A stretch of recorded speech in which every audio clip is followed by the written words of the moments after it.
दोस्तों, महाराष्ट्र के विधानसभा चुनाव में राहुल गांधी ने अब पूरी ताकत के साथ कमान संभाल ली है। राहुल गांधी कुछ दिनों पहले कोल्हापुर गए थे और अब राहुल गांधी ने नागपुर से महायुति को और भारतीय जनता पार्टी को घेरने की तैयारी शुरू कर दी है।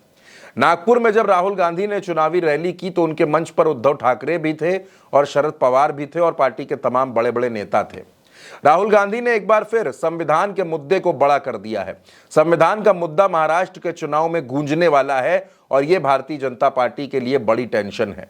राहुल गांधी ने कहा कि ये लोग संविधान को खत्म करना चाहते हैं, लेकिन जाहिर तौर पर यह बात बोल तो सकते नहीं, इसलिए चुपचाप ऐसा करने की तैयारी हो रही है। और हमारी लड़ाई विचारधारा की लड़ाई है। आरएसएस और बीजेपी के लोग हर जगह अपने लोगों को बिठाना चाहते हैं। राहुल गांधी ने किस तरह हमला बोला, सबसे पहले आप वो सुनिए, उसके बाद मैं आपको इंडिया गठबंधन की महाविकास आघाड़ी की वो गारंटी भी बताऊंगा जो उन्होंने महाराष्ट्र के चुनाव में महाराष्ट्र की जनता के सामने रखी। आस्ते आस्ते नरेंद्र मोदी, आरएसएस और बीजेपी इस किताब को खत्म करने में लगे हैं। इंडिया गठबंधन आपको मैसेज देना चाहता है कि कुछ भी हो जाए,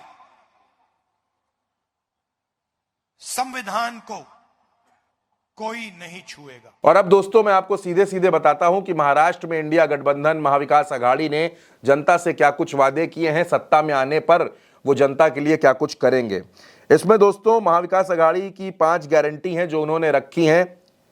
महिलाओं को हर महीने 3,000 रुपए और महिलाओं को फ्री बस सेवा। इसके अलावा जातिगत जनगणना का वादा किया है। 50% आरक्षण की सीमा को हटाने का वादा किया है। 25 लाख रुपए तक स्वास्थ्य बीमा यानी कि हेल्थ इंश्योरेंस और मुफ्त दवा।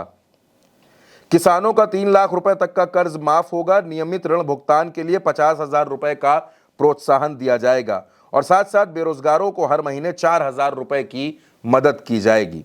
ये 5 गारंटी हैं जो महाराष्ट्र में वादा किया है इंडिया गठबंधन ने, महाविकास आघाड़ी ने। अब ये वादा महाराष्ट्र में कांग्रेस के लिए, उद्धव ठाकरे के लिए, शरद पवार के लिए कितना कारगर साबित होगा, कितना दमदार साबित होगा, ये 23 नवंबर को पता चलेगा। फिलहाल अपने भाषण के दौरान राहुल गांधी ने जमकर भारतीय जनता पार्टी पर हमला बोला और उन्होंने कहा कि हमारी जो सरकार है, हमारी सरकार जब आएगी तो हम आप लोगों के लिए काम करेंगे। राहुल गांधी ने धारावी के प्रोजेक्ट का जिक्र किया, अडानी पर हमले बोले। तो उद्धव ठाकरे भी ये कह रहे हैं कि अगर महाविकास आघाड़ी की सरकार बनती है, हम सत्ता में आते हैं, तो हम इन उद्योगपतियों के प्रोजेक्ट्स रद्द कर देंगे। ये बड़ा ऐलान उद्धव ठाकरे की तरफ से किया गया। दूसरी तरफ शरद पवार की रणनीति है और राहुल गांधी ने जिस आक्रामक अंदाज में नागपुर में संघ के गढ़ में खड़े होकर राहुल गांधी ने हमला बोला है भारतीय जनता पार्टी पर, उसके तमाम सहयोगियों पर, महायुति पर, वो कांग्रेस को और इस पूरे अलायंस को, महाविकास आघाड़ी को महाराष्ट्र में मजबूत ताकत दे सकता है। राहुल गांधी ने क्या कुछ कहा अपने भाषण में, मैं आपको वो भी सुनाता हूं, वो भी आप सुनिए कि राहुल गांधी किस तरह महाराष्ट्र में आक्रामक होकर चुनाव प्रचार कर रहे हैं। के इंस्टीट्यूशंस हैं, संस्थाएं हैं, ब्यूरोक्रेसी है, शिक्षा का सिस्टम है, स्वास्थ्य का सिस्टम है। संविधान में कहीं नहीं लिखा कि एक पार्टी को, एक विचारधारा को अपने लोग हिंदुस्तान की हर संस्था में डालने हैं। यह इंडिया गठबंधन कभी नहीं करता है। आप देखिए, आज देश में यूनिवर्सिटीज के वाइस चांसलर्स की लिस्ट निकालिए। उस लिस्ट में आपको मेरिट नहीं दिखाई देगा, सिर्फ क्वालिफिकेशन सिर्फ आरएसएस की मेंबरशिप का है।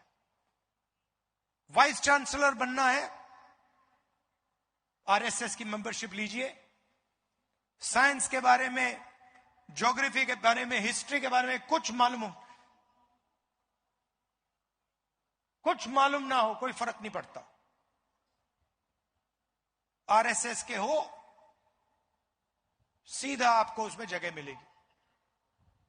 और ये एक संस्था के साथ नहीं हो रहा है, ये हिंदुस्तान की सारी संस्थाओं के साथ, इंस्टीट्यूशंस के साथ हो रहा है।